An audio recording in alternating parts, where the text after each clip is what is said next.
கர்த்தருடைய நல்ல நாமம் மகிமைப்படுவதாக. 91 சங்கீதம் 11 உன் வழிகளிலெல்லாம் உன்னை காக்கும்படி உனக்காக தம்முடைய தூதர்களுக்கு கட்டளையிடுவார் என்று நாம் வாசிக்கிறோம். நாம் செல்லுகிற இடமெல்லாம் நம்மை பாதுகாக்கும்படி, நம்மை நடத்தும்படி, நமக்கு நல்ல ஆலோசனை கொடுக்கும்படி அவர் தம்முடைய தூதர்களுக்கு அவர் கட்டளையிடுகிறவராயிருக்கிறார். ஏனென்றால் நமக்குரிய தூதர்கள் உண்டு. இதை மத்தேயு 18 அதிகாரத்திலே 10 நாம் வாசிப்போமானால், அவர்களுக்குரிய தேவ தூதர்கள் பரலோகத்திலே என் பரமபிதாவின் சமூகத்தை எப்போதும் தரிசிக்கிறார்கள் என்று உங்களுக்கு சொல்கிறேன் என்று சீஷர்களை பார்த்து அங்கே இயேசு சொல்வதாக நாம் வாசிக்கிறோம். அப்போது நமக்கென்று கொடுக்கப்பட்ட தேவதூதர்கள் ஒவ்வொரு நாளும் பரமபிதாவை அங்கு தரிசிக்கிறார்கள்.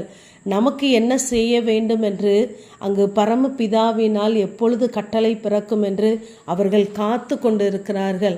ஆகவே தேவன் நம்மை பாதுகாப்பதற்காக, நம்மை நடத்துவதற்காக, நாம் வழி விலகி போகாதபடிக்கு தம்முடைய தூதர்களை கொண்டு நம்மை பாதுகாக்கிறவராய் இருக்கிறார்.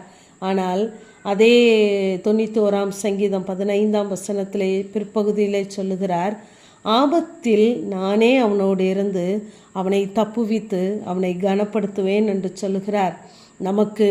நம்மை பாதுகாப்பதற்காக தூதரை அனுப்புகிறவர்.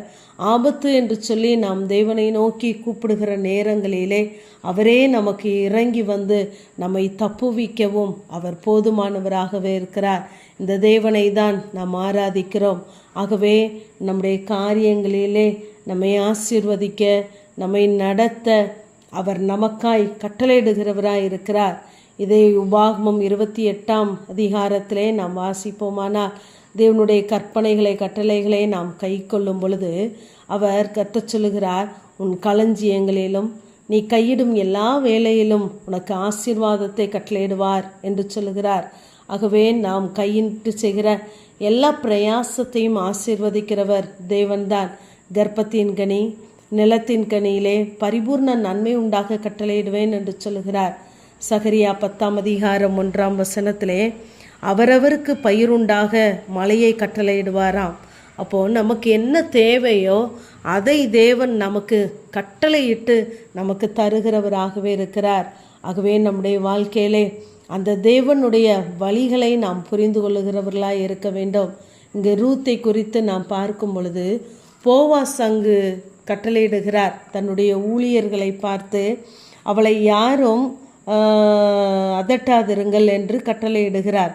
அவளுக்காக அரிகளை சிந்த விடுங்கள் என்று சொல்லுகிறார்.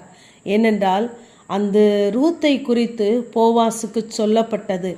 நம்முடைய வாழ்க்கையிலே நம்மை சுற்றி அநேகர் இருக்கலாம். ஆனால் நம்மை முழுவதுமாக அவர்கள் எத்தனை அறிந்தாலும் தெரிந்து கொள்ள முடியாது. ஆனால் பரமபிதாவாகிய அந்த தேவன் நம்மையும் நமக்குரிய எல்லாவற்றையும் அவர் அறிந்திருக்கிறார்.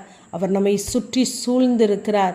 ஆகவே கர்த்தருடைய செட்டைகளின் கீழே நாம் வருவோமானால், கர்த்தருடைய வார்த்தையின் கீழே நாம் வருவோமானால் நமக்கு நிறைவான பலன் உண்டு. இங்கு 1 அதிகாரத்திலே ரூத்தும் அவளுடைய மாமியாகிய நகோமியும் வெறுமையாய் வருகிறார்கள். ஆனால் அந்த ரூத்து நகோமியின் தேவன் என்னுடைய தேவன், உடைய ஜனம் என்னுடைய ஜனம் என்று ஏற்றுக்கொண்டாள். ஆகவே 2 அதிகாரத்திலே அவள் கதிர்களை பொறுக்குகிறவர்களாக இருந்தால், 3 அதிகாரத்திலே அவளுக்கும் அவள் மாமிக்கும் வேண்டிய ஆகாரம் அளந்து கொடுக்கப்பட்டது. 4 அதிகாரத்திலே அந்த களத்திற்கே சொந்தக்காரியாய் மாறி போனாள். அப்போது இந்த போவாஸ் ஒரு கட்டளையிட்டதின் நிமித்தம் இத்தனை ஆசீர்வாதங்களை இந்த ரூத் பெற்றுக்கொள்வாள். ஆனால் நமக்குரிய தேவன், நம்முடைய தேவன் பரமபிதாவாகிய போவாஸ் நமக்கு வேண்டியவைகளை தர அவர் போதுமானவராகவே இருக்கிறார்.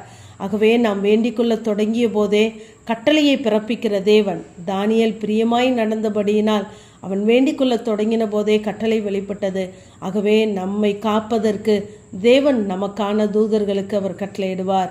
ஆமேன். ஜெபம். பிதாவாகிய தேவனே, குமாரனாகிய இயேசு கிறிஸ்துவின் நாமத்தின் மூலமாய் உன்னுடைய சன்னிதானத்தில் வருகிறேன். உன் வழிகளிலெல்லாம் உன்னை காக்கும்படி உனக்காக தம்முடைய தூதர்களுக்கு கட்டளையிடுவார் என்ற வேத வார்த்தையின்படி எங்களை இந்த நாள் மட்டும் பாதுகாத்தீர். இனிமேலும் பாதுகாக்க நீர் போதுமானவர். இயேசுவின் மூலம் ஜெபங்கேலும் எங்கள் நல்ல பிதாவே. ஆமேன்.